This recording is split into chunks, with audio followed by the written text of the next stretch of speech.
So tell me a little bit about the organization first off, just so I got a baseline. Sure. So in February of this year, so we're brand new. Yep. In February of this year, myself and just 2 other Destiny players got really frustrated at how our experience was going mid-raid. And it was just a very abusive environment. I remember I was up until 2 in the morning, and I was responsible for carrying a ball from point A to point B and dropping it somewhere. You know how it goes, raid mechanics, right? And I went to drop that ball and I fell asleep in midair.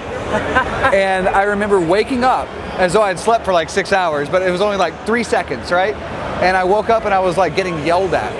The way I woke up was to the sound of other voices being mad. I was like, it's 2 a.m. Yeah. I got a 4-year-old, I got a 6-year-old, they got to be at school, I got to be at work, all of this stuff, right? And so I was like, I just can't do this. You know, I mean, this is not for me. And I had made some effort to try to find like a positive Destiny clan. Couldn't find it. I mean, I found some stuff that looked like it, but it was like very cliquey and it was a little too exclusive. Yeah. So me and a couple of my friends who were all present for that experience were like, you know what if we could do better? Because I'm sure that if I experienced that, as well-intentioned as I was, there's other people that are experiencing that. And maybe they're not in their mid-30s where they know how to process and deal with that. Like they just don't know, okay, that's a dumb person being dumb right now. An option. Like, right. They're stuck in that culture of you have to be on the nose every single time, and if you're not, then you have to yell at the other person for what they're messing up. Yeah, it's like, so for the perception is if you're not perfect, you're broken. Yeah. And if you're not perfect, you're useless. Yeah. Right? And it's like, wow, what a culture of pass-fail. You know, there's so much gray. Yeah. And I think the things that make us a different shade of gray from other people are the things that make us beautiful. Yeah. You know, so like, I'm to keep it on gaming, right? I'm really good at some mechanics. I'm really bad at others. And I don't mind bowing out of a raid for one stage just to let somebody else come in and do it and shine where they shine. But we founded our organization on sort of the basis of helping to bring light to a dark place. We coin our organization as changing the world through gaming. And our internal sort of purpose, mission statement is we are going on a mission trip into cyberspace. Yeah, that's cool. There's, I like that. yeah, so if you think about it, right, across like Steam, Battle.net, gamer tags, PlayStation gamer tags, all of these things, you take these numbers and you add them all up. You reach a number in February of this year around like 270 million, which is more than 10 times the population of the nation of Australia. Yeah. It's crazy. It's such a large field of people. And they are a nation really unto themselves, right? I mean, because they have the culture in common, they share a language. They don't maybe have a geography, but they kind of do. It's the basement, you know, wherever they're. Yeah. And so you're not going to, with positivity all the time, you're not going to reach that person because they're not going to come out. They're not going to come to you. So I love that you guys are like planting a flag and saying, you know, we're here, we're available, we're going to expand, and eventually we're going to find you. You know what I mean? Exactly. And that's sort of where we are too. It's about spreading that mission. It's about that common purpose of wanting to better the group that we've chosen to be a part of, that we grew up in, and now we want to give back to that next generation and say, hey, we know that there's a lot of hit or miss going on in these communities where people are yelling at one another, cursing each other out, being toxic to one another. We're saying that doesn't have to happen. You can be a casual gamer, you can be a parent, a child, you can be a professional player, and you can compete at that level, whatever you want to do, without having to be toxic. Yeah. You know, I think one thing that we say a lot is we've assembled all your new best friends in one place. You're welcome. That's kind of a thing we're known for talking about, and it's like the community and the fellowship has been great. We've had people in our Discord community that would say that they were verging on suicide. They were deeply depressed. They were feeling isolated. We've seen so many of those situations turn that it's like if we stopped like today, we've done enough, you know.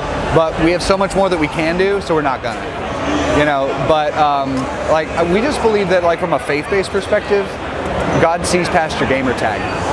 You know, you can't hide behind that thing. It's like it's a great release to a young person to learn that they get to be the same person everywhere they go. You don't have that you don't have that anonymity layer all the time, because there's real people in all of these different games, and they all want to be treated the same. They all want to have that mutual respect, that foundational understanding of, we're here to have fun, we're here for a common purpose, so let's do it together and let's be better off for it. Yeah, exactly. That's really cool. So I'm glad we're both plowing the ground on different pieces of land right now. Absolutely. So what games are you predominantly based in? Right now, so we have a Destiny clan. Our Destiny clan leader's right over there, actually. Awesome. It's called the 12. Okay. And I think we're at about 80, 90 members in that clan right now. The limit is 100, so we're going into a 12-2 hopefully sometime soon. But we're big into Destiny. We have a pretty solid Rocket League contingent, and Rocket League has done such good things for our community, because it's like, not only do you have gamers and non-gamers, or gamers and Christians, but you've also got PlayStation players and Xbox players and PC players, and it's like everything's so fragmented. Rocket League has done a wonderful job for helping us to unite around a title or two, that we don't have to say, well, I wish I could play with you, but I can't because you know what I mean? So we do Destiny, we do a lot of Rocket League. We have a pretty solid venture right now into Call of Duty as well. We do have a Minecraft server. I heard some of you guys were kind of born out of a Minecraft server here as well. Yeah, a few of our leadership actually were. Yeah, that's really cool. That's really cool. So we do that. Those are kind of our strong games right now. Of course, you know, who could possibly hate Overwatch? Yeah, you know, it's always an opportunity to grow and bring some games. Overwatch is like one of those rare games that, while we're all busy playing different games, and that's another thing. So we don't necessarily collect around just one game. Like, you can see an Xbox party with us. There'll be 13 people in it having a party. And we may all be playing different games at the same time. Like, nobody cares, you know? So we don't do that gamer thing where you gotta line up and get rank and file and, okay, these are all of our people that are playing, you know, like Call of Duty right now. You know, we just all get together. And it's like, oh, you wouldn't believe the headshot I just got in Fortnite. You know what I mean? Yeah, so, but those are the games we're strong at right now. That camaraderie is really what matters.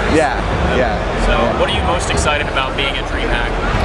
Well, I'm excited because this is our first time, and we were blessed with accreditation for press, which is super cool. I'm about to go spend a few minutes with Alpha Gaming. We got an interview slot with him, and I'm so blessed that was able to happen on our first go round. Crazy. So I guess we must be up to something, you know. But it's been really cool to see like a competitive gaming scene.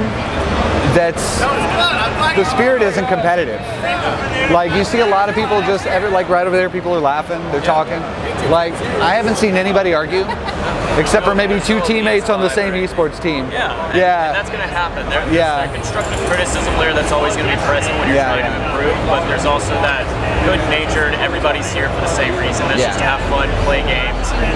I could literally walk up to anybody right now, and I bet it wouldn't be weird, because the vibe is so comfortable in here. It's really cool. Well, we're here at DreamHack Atlanta, guys, so I just wanted to say thank you to you, and thank you for your organization, what they do, spreading the message and the awareness. We look forward to seeing you guys in the future. Yeah, I hope we do. Take care, James. My pleasure. Bye.